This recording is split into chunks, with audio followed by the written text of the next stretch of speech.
So ವೀಕ್ಷಕರೇ, welcome back to another video. ನಿನ್ನೆ match ಅಂತೂ ಎಕ್ಸಲೆಂಟ್ ಆಗಿತ್ತು. ಈಗ RCB ತಂಡ ಪಾಯಿಂಟ್ಸ್ ಟೇಬಲಲ್ಲಿ ನಂಬರ್ 1 ಸ್ಥಾನದಲ್ಲಿದೆ. ಆಡಿರೋ ಎರಡೂ ಪಂದ್ಯದಲ್ಲೂ ಕೂಡ ಭರ್ಜರಿ ಜಯ ಸಾಧಿಸಿಬಿಟ್ಟು ಈಗ ಪಾಯಿಂಟ್ಸ್ ಟೇಬಲಲ್ಲಿ ಮೊದಲನೇ ಸ್ಥಾನದಲ್ಲಿ ಇದೆ.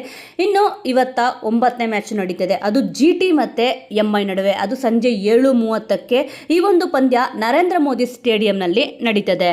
ಎರಡೂ ಟೀಮ್ಗಳು ಕೂಡ ಇಲ್ಲಿ GTನೂ ಕೂಡ ಸೋತಿದೆ, MI ಕೂಡ ಸೋತಿದೆ. ಆಲ್ಮೋಸ್ಟ್ ಇಲ್ಲಿ ತುಂಬ ಹೀನಾಯವಾಗಿ ಸೋತಿರೋದು ಯಾವುದಪ್ಪ ಅಂತಂದರೆ ಇಲ್ಲಿ ಮುಂಬೈ ಇಂಡಿಯನ್ಸ್ ಅವರು CSK ವಿರುದ್ಧ ಸೋತಿದ್ದು ಹೀನಾಯವಾಗಿ ಸೋತಿದ್ರು. ಇನ್ನು GT ತಂಡದವರು ಇಲ್ಲಿ ಕ್ಲೋಸ್ಲಿ ಹೋಗಿ ಗೇಮ್ನ ಸೋತಿದ್ದಾರೆ. ಬಟ್ ಅಂಥ ಒಂದು ಹೀನಾಯ ಸೋಲೇನಿಲ್ಲ. ಇಲ್ಲಿ ಸ್ವಲ್ಪ GT ಸ್ವಲ್ಪ ಬಲಿಷ್ಠವಾಗಿ ಕಾಣ್ತಿದೆ MIಗಿಂತ. ಬಟ್ MI ತುಂಬಾನೇ ಬಲಿಷ್ಠವಾಗಿದೆ. ಆದರೆ ಮೊದಲನೇ ಮ್ಯಾಚಲ್ಲಿ ತುಂಬಾನೇ ಮಿಸ್ಟೇಕ್ಗಳು ಮಾಡಿದ್ದಾರೆ. ಇನ್ನು ಇವತ್ತು ನಡೆಯೋ ಪಂದ್ಯದಲ್ಲಿ ಯಾವ ಥರ ಅದನ್ನು ತಿದ್ಕೊಂತಾರೆ ಅಂತ ಅಂದ್ಬಿಟ್ಟು ನೋಡಬೇಕು. ಇನ್ನು ನರೇಂದ್ರ ಮೋದಿ ಸ್ಟೇಡಿಯಂ ಇದು ಕೂಡ ಬ್ಯಾಟಿಂಗ್ ಪಿಚ್ ಆಗಿದೆ. ಇಲ್ಲಿ 180 ಇಂದ 190 ಆರಾಮಾಗಿ ಸ್ಕೋರ್ ಮಾಡ್ಬೋದು. ಇಲ್ಲಿ ವಿಕೆಟ್ ಬೀಳೋದು ತುಂಬಾನೇ ಕಷ್ಟ. ಇನ್ನಿಲ್ಲಿ ಲಾಸ್ಟ್ 5 ಇಯರ್ಸ್ ಹಿಸ್ಟ್ರಿ ನೋಡೋಕ್ಕೋದ್ರೆ GT ಮತ್ತು ಮುಂಬೈ ಎರಡೂ ಕೂಡ 5 ಮ್ಯಾಚ್ಗಳನ್ನ ಆಡಿದೆ. ಅದರಲ್ಲಿ GT 3 ಮ್ಯಾಚ್ ಗೆದ್ದಿದ್ರೆ MI 2 ಮ್ಯಾಚ್ಗಳನ್ನ ಮಾತ್ರ ಗೆದ್ದಿದೆ. ಈ ಒಂದು ಪಿಚ್ಚಲ್ಲಿ ಯಾರಪ್ಪ ತುಂಬ ಚೆನ್ನಾಗಿ ಬ್ಯಾಟಿಂಗ್ ಮಾಡಿದ್ದಾರೆ ಅಂತಂದರೆ ವಿಲ್ ಜಾಕ್ಸ್ ಅವರು ತುಂಬ ಚೆನ್ನಾಗಿ ಬ್ಯಾಟಿಂಗ್ ಮಾಡಿದ್ದಾರೆ. ಮತ್ತು ಸಾಯಿ ಸುದರ್ಶನ್ ಅವರು ಇಲ್ಲಿ ಕಳೆದ ಪಂದ್ಯ ಕೂಡ ಇಲ್ಲಿ GT ಅವ್ರು ಹೋಮ್ ಗ್ರೌಂಡಲ್ಲೇ ಆಡ್ತಿರೋದ್ರಿಂದ ಇಲ್ಲಿ ಸಾಯಿ ಸುದರ್ಶನ್ ಅವರು ತುಂಬ ಚೆನ್ನಾಗಿ ಬ್ಯಾಟಿಂಗ್ ಮಾಡಿದ್ದಾರೆ. ಮತ್ತು ಜಾಸ್ ಬಟ್ಲರ್ ಅವರು ಕೂಡ ಅಷ್ಟೇ ಈ ಒಂದು ಪಿಚ್ಚಲ್ಲಿ ತುಂಬ ಚೆನ್ನಾಗಿ ಬ್ಯಾಟಿಂಗ್ ಮಾಡಿದ್ದಾರೆ. ಸಾಯಿ ಸುದರ್ಶನ್ ಅವರು 180 ಸ್ಟ್ರೈಕ್ ರೇಟಲ್ಲಿ ಇಲ್ಲಿ ಬ್ಯಾಟಿಂಗ್ ಮಾಡಿದರೆ ಜಾಸ್ ಬಟ್ಲರ್ ಅವರು 150 ಸ್ಟ್ರೈಕ್ ರೇಟಲ್ಲಿ ಇಲ್ಲಿ ಬ್ಯಾಟಿಂಗ್ ಮಾಡಿದ್ದಾರೆ. ಬೌಲಿಂಗ್ ವಿಚಾರ ನೋಡೋಕ್ಕೋದ್ರೆ ಈ ಒಂದು ಪಿಚ್ಚಲ್ಲಿ ಸಾಯಿ ಕಿಶೋರ್ ಅವರು ಇಲ್ಲಿ ತುಂಬ ಚೆನ್ನಾಗಿ ಬೌಲಿಂಗ್ ಮಾಡಿದ್ದಾರೆ. ಮತ್ತು ರಬಾಡ ಅವರು ಕೂಡ ಅಷ್ಟೇ ತುಂಬ ಚೆನ್ನಾಗಿ ಒಂದು ಪಿಚ್ಚಲ್ಲಿ ಬೌಲಿಂಗ್ ಮಾಡಿದ್ದಾರೆ. ಈ ಒಂದು ಪಿಚ್ಚಲ್ಲಿ ಹೈಯೆಸ್ಟ್ ಸ್ಕೋರ್ ಅಂತಂದ್ರೆ 233, ಅದು 3 ವಿಕೆಟ್ಸು. ಲೋಯೆಸ್ಟ್ ಸ್ಕೋರ್ ಅಂತಂದರೆ 89ಗೆ 10 ವಿಕೆಟ್ಸು.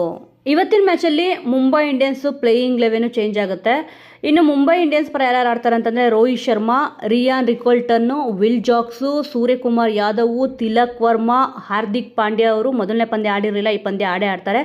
ಮತ್ತು ನಮ್ಮಂದೀರು, ದೀಪಕ್ ಚಹಾರು, ಮಿಚೆಲ್ ಸ್ಯಾಂಟೋರು, ಮತ್ತು ಟ್ರಂಟ್ ಬೋಲ್ಟು, ಮತ್ತು ಬೂಮ್ರಾ. ಇಂಪ್ಯಾಕ್ಟ್ ಪ್ಲೇಯರ್ ಯಾರಪ್ಪ ಅಂತಂದರೆ ವಿಘ್ನೇಶ್ ಪುತ್ತೂರು. ಮೊದಲನೇ ಮ್ಯಾಚಲ್ಲಿ ಇಲ್ಲಿ 3 ವಿಕೆಟ್ ತೆಗೆದು ಮಿಂಚಿದ್ದಾರೆ. ಇವರಂತೂ 100% ಇಂಪ್ಯಾಕ್ಟ್ ಪ್ಲೇಯರ್ ಆಗಿ ಬರೋದಂತೂ ಕನ್ಫರ್ಮ್. ಇನ್ನು GT ಬಂದ್ಬಿಟ್ಟು ಪ್ಲೇಯಿಂಗ್ 11 ಈ ರೀತಿ ಇರುತ್ತೆ. ಶುಭನ್ ಗಿಲ್ಲು, ಸಾಯಿ ಸುದರ್ಶನ್ ಅವರು, ಜಾಸ್ ಬಟ್ಲರು, ಮತ್ತು ಇಂಪ್ಯಾಕ್ಟ್ ಪ್ಲೇಯರ್ ಆಗಿ ಬರೋದು ಯಾರಪ್ಪ ಅಂತಂದರೆ ಗ್ಲೇಮ್ ಫಿಲಿಕ್ಸು. ಮೊದಲನೇ ಮ್ಯಾಚು ಆಡಿರಲಿಲ್ಲ, ಏನಕ್ಕೆ ಆಡಿಲ್ಲ ಅಂತ ಗೊತ್ತಿಲ್ಲ. ಬಟ್ ಈ ಮ್ಯಾಚ್ ಇಂಪ್ಯಾಕ್ಟ್ ಪ್ಲೇಯರ್ ಆಗಿ ಬರ್ಬೋದು.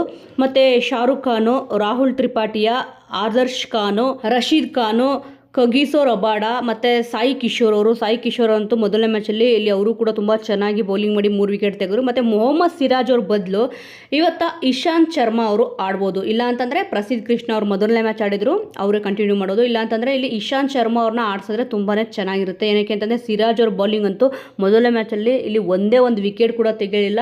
ಬಟ್ ಮತ್ತೆ ಇಲ್ಲಿ ಅವ್ರಿಗೆ ಚಾನ್ಸ್ ಕೊಡೋದು ವೇಸ್ಟು ಅಂತ ಅನಿಸುತ್ತೆ. ಏನಕ್ಕೆ ಅಂತಂದರೆ ಎರಡು ಟೀಮ್ಗಳು ಕೂಡ ಸೋತಿ ಇಲ್ಲಿ ಆಡ್ತಿರೋದು. ಇಲ್ಲಿ ಸಿರಾಜ್ ಅವ್ರ ಬದಲು ಇಶಾಂತ್ ಶರ್ಮಾ ಅವ್ರಿಗೆ ಚಾನ್ಸ್ ಸಿಕ್ಕಿದ್ರೂ ಕೂಡ ಈ ಒಂದು ಪಂದ್ಯದಲ್ಲಿ ಸಿಗ್ಬೋದು. ಇನ್ನು ಕೊನೆಯದಾಗಿ ಪ್ರಿಡಿಕ್ಷನ್ ನೋಡೋದಾದ್ರೆ ಇಲ್ಲಿ ನಮ್ಮ ಪ್ರಕಾರ ಇವತ್ತಿನ ಮ್ಯಾಚಲ್ಲಿ MI ಬಂದ್ಬಿಟ್ಟು ಟಾಸ್ ವಿನ್ ಆಗುತ್ತೆ, ಮ್ಯಾಚ್ ಬಂದ್ಬಿಟ್ಟು ಇವತ್ತ GTನೇ ವಿನ್ ಆಗುತ್ತೆ. ಸೊ ವೀಕ್ಷಕರೇ, ಇದು ನಮ್ಮ ಒಂದು ಪ್ರಿಡಿಕ್ಷನ್ ಈ ರೀತಿ ಇದೆ. ನಿಮ್ಮ ಪ್ರಿಡಿಕ್ಷನ್ ಯಾವ ರೀತಿ ಇದೆ, ನೀವು ಯಾವ ಟೀಮಿಗೆ ಸಪೋರ್ಟ್ ಮಾಡ್ತೀರಾ ಅನ್ನೋದನ್ನ ಮಿಸ್ ಮಾಡದೆ ಕಮೆಂಟ್ ಮೂಲಕ ತಿಳಿಸಿ. ಮುಂದಿನ ವಿಡಿಯೋದೊಂದಿಗೆ ಮತ್ತೆ ಸಿಗೋಣ. ಜೈ ಹಿಂದ್, ಜೈ ಕರ್ನಾಟಕ.